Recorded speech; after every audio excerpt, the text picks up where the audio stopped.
Sir ಹಾಗೆ ಈಗ ಆಹಾರ ಅಂತ ಬಂದರೆ ಯಾವ ರೀತಿಯಾಗಿ ಆಹಾರನ ಸೇವಿಸಬೇಕು? ಈ ಬಿಸಿಲಿಗೆ ಮಸಾಲೆ ಐಟಮ್ಸ್ ಫುಡ್ ತಿಂದರೆ ಒಳ್ಳೆಯದಾ? ಹಿಂಗೆ ಮಸಾಲೆ ಮತ್ತು ಅತಿಯಾದ ಕರೆದದ್ದು ಅಥವಾ ಎಣ್ಣೆಯುಕ್ತ ಪದಾರ್ಥಗಳು ನಾವು ತಿನ್ನಬಾರ್ದು. ಅದು ಜೀರ್ಣಕ್ರಿಯೆಗೆ ಇದು ಸಮಸ್ಯೆ ಮಾಡುತ್ತೆ. ಜಾಸ್ತಿ ಬಿಸಿಲಿದ್ದಾಗ ನಮ್ಮ ಜೀರ್ಣಕ್ರಿಯೆ ಅಷ್ಟೊಂದು ಸರಳವಾಗಿ ಆಗಲ್ಲ. ಆದ್ದರಿಂದ ನಾವು ಲಿಕ್ವಿಡ್ ಪದಾರ್ಥಗಳನ್ನು ಅಂದ್ರೆ ಹೆಚ್ಚು ವಾಟರ್ನಲ್ಲಿ ಬಾಯ್ಲ್ ಮಾಡಿದ್ದ ಪದಾರ್ಥಗಳು ಒಳ್ಳೆಯದು. ಸಲಾಡ್ಸು ಮತ್ತು ವೆಜಿಟೇಬಲ್ಸು ರಾ ಸಲಾಡು ಭಾಳ ಒಳ್ಳೆಯದು. ಹಸಿ ಥರ ಕಾಯಿಪಲ್ಯಗಳನ್ನು ತಿನ್ನೋದು ಒಳ್ಳೆಯದು.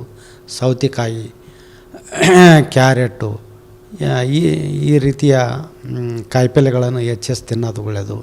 ಮತ್ತು ಕಲ್ಲಂಗಡಿ, ಎಳನೀರು ಇಂಥ ಪದಾರ್ಥಗಳನ್ನು ಸೇವಿಸೋದು ಭಾಳ ಒಳ್ಳೆಯದು. ಸರ್ ಹಾಗೆ ಈಗ ಬೆಂಗಳೂರಿಗೆ ಬರೋದಾದರೆ ಬೆಂಗಳೂರಿನ ಜನ ಈ ಬಿಸಿಲಿನಿಂದ ತಮ್ಮನ್ನು ಹೇಗೆ ಕಾಪಾಡ್ಕೋಬೇಕು? ಹಾಗೆ ಯಾವ ರೀತಿಯಾಗಿ ಅವರು ತಮ್ಮ ಕೆಲಸ ಕಾರ್ಯಗಳನ್ನು ಅಲ್ಲ ಬೆಂಗಳೂರಿನಲ್ಲಿ ಅಲ್ಲ ಬೇರೆ ಊರ್ಲಿಂದ ಬೆಂಗಳೂರು ಬರ್ಬೇಕಾದ್ರೆ ರಾತ್ರಿ ಜರ್ನಿ ಮಾಡೋದು ಒಳ್ಳೆಯದು. ಅದು ಏನಿಲ್ಲ. ಮತ್ತು ಮುಂಜಾನೆ ಒಳ್ಳೆಯದು.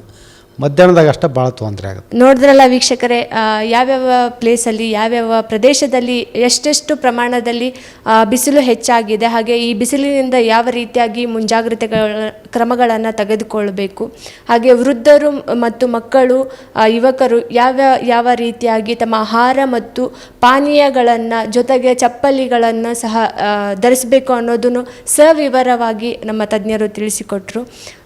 Thank you so much sir.